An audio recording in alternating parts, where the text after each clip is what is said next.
내년도 과학기술정보통신부 예산은 18조 3천억 원으로 올해보다 6천억 원 줄었습니다.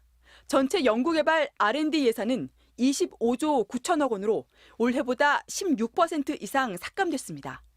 윤석열 대통령이 지난 6월 국가재정전략회의에서 R&D 예산 나눠먹기, 이권 카르텔을 언급하자 관련 예산을 대폭 깎은 겁니다.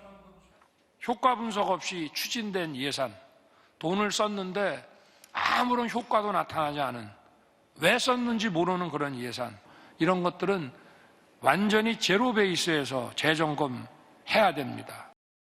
나눠주기 사업, 성과 부진 사업을 구조조정해 비효율성을 걷어낸 결과라는 게 정부 설명입니다. 대신 바이오, 양자 등 전략기술이나 반도체 기술에 집중 투자하겠다고 밝혔습니다. 33년 만에 처음으로 R&D 지출이 깎이면서 기초 연구기관마다 예산이 많게는 30%까지 삭감됐습니다. 한국과학기술연구원과 한국항공우주연구원은 예산이 23% 줄었고 한국화학연구원과 한국과학기술정보연구원은 예산이 28% 깎였습니다. 당장 과학계에선 우려가 현실이 됐다는 반응입니다. 연구개발 사업은 보통 짧으면 3년, 길게는 5년 이상 진행되는데 이를 무시하고 당장 내년부터 예산을 줄이면 연구 수행 차질이 불가피하다는 겁니다. 또 당장 인건비부터 줄일 가능성이 커 이공계생들의 연구 참여 기회도 상당히 줄어들 거란 우려도 나옵니다. 단편적인 기업 차원에서 보는 경쟁력이라고 하는 측면에서 출연료를 구조조정하려는 방안을 이런 방식으로 추진하고 있다고. 여기에 과학계의 카르텔 실체를 밝히기도 전에 예산부터 깎았다는 비판도 나옵니다. 이에 과학계는 연구노조 및 총연합회 등을 중심으로 공동대책위를 구성해 공동대응을 예고했습니다. 일단 과제별 정부 사업 피해 규모를 파악하는 한편 대응 방안을 논의할 방침입니다. MBC 뉴스 임현주입니다. 정부는 오늘 국무회의를 열고 총 지출 656조 9천억 원 규모의 새해 예산안을 의결했습니다. 올해 예산보다 2.8% 늘었는데 2005년 이후 역대 가장 적은 증가율입니다. 모든 재정 사업을 원점에서 재검토하여 정치 보조금 예산, 이권 카르텔 예산을 과감하게 삭감하였고 총 23조 원의 지출 구조 조정을 단행했습니다.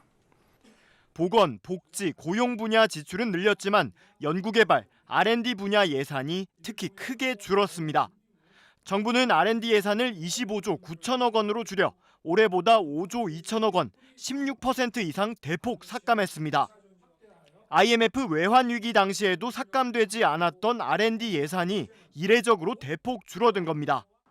이 같은 상황을 두고 카이스트 등 전국 4대 과학기술원과 포항공대, 서울대 등 이공계 학생들은 R&D 예산 전면 삭감을 재고하라며 공동성명을 발표했습니다. 7개 대학 학생회는 성명에서 한국과학기술연구원과 항공우주연구원은 23%, 화학연구원과 과학기술정보연구원도 28% 삭감됐고 카이스트 등 4대 과학기술원도 약 10%대의 삭감안을 통보받았다고 밝혔습니다. 학생들은 전 세계가 R&D 주도권 확보를 위해 경쟁하는 상황에서 연구비 삭감은 연구 환경을 급격히 악화시키고 연구 몰입에 지대한 악영향을 줄 수 있다고 우려했습니다. 그러면서 정부는 일방적인 통보나 규제를 가할 것이 아니라 과학자들이 안정적 환경 속에서 창의적 연구 성과를 꽃피울 수 있도록 예산 삭감을 재고해야 한다고 촉구했습니다. 정부 출연 연구기관 직원 등으로 구성된 전국과학기술연구전문노동조합도 대다수 출연 연구기관이 사실상 정상적 기관 운영이 불가능한 상황이라며 사실상 국가 파괴 행위라고 반발했습니다. 내년 나라 살림에 쓰일 예산은 총 656조 9천억 원. 올해보다 2.8% 늘어난 건데 2005년 이후 최저 수준입니다. 모든 재정 사업을 재검토해 총 23조 원을 감축했다는 게 정부 설명입니다. 국채 발행을 통한 지출 확대는 미래 세대에게 재정 부담을 떠넘기고 국가 신인도 하락으로 기업 활동과 민생 경제 전반에 어려움을 가중시킬 것입니다. 가장 크게 줄인 건 연구개발, R&D 분야입니다. 2018년 이후 연구개발 예산이 연평균 10.9%씩 늘었지만 파급력 있는 성과를 보여주지 못했다고 저평가했습니다. 그동안 나눠먹기식 사업만 난립했다며 관련 예산을 5.2조 원, 16.6% 줄였습니다. R&D 예산을 줄인 건 33년 만입니다. 보조금 사업 예산도 4조 원가량 깎았는데 성과가 저조하거나 집행 과정이 부당한 보조 사업을 재정비했다고 설명했습니다. 다만 구체적인 삭감 목록은 밝히지 않았습니다. 이렇게 마련한 재원으로 복지와 고용, 치안 등 4대 중점 분야에 집중 투자하기로 했습니다. 육아휴직 기간 확대와 부모급여 인상 등 저출생 대책을 중심으로 보건복지 고용 분야 지출을 올해보다 16조 9천억 원, 7.5% 늘렸습니다. SOC 예산도 26조 1천억 원으로 지난해보다 4.6% 늘어나 전체 지출 증가율을 웃돌았습니다. 알뜰 교통카드를 대체할 K패스, 수도권 GTX와 가덕도 신공항 사업 예산과 함께 서울 양평고속도로 건설 예산 123억 원도 포함됐습니다. 긴축 기조 속에 각종 지역 건설 예산을 늘린 게 총선 때문 아니냐는 지적도 나왔습니다. SOC를 선거와 연계시키는 건 너무 지나친 상상력이신 것 같고 전국에 필요한 필수 소요를 반영을 했다.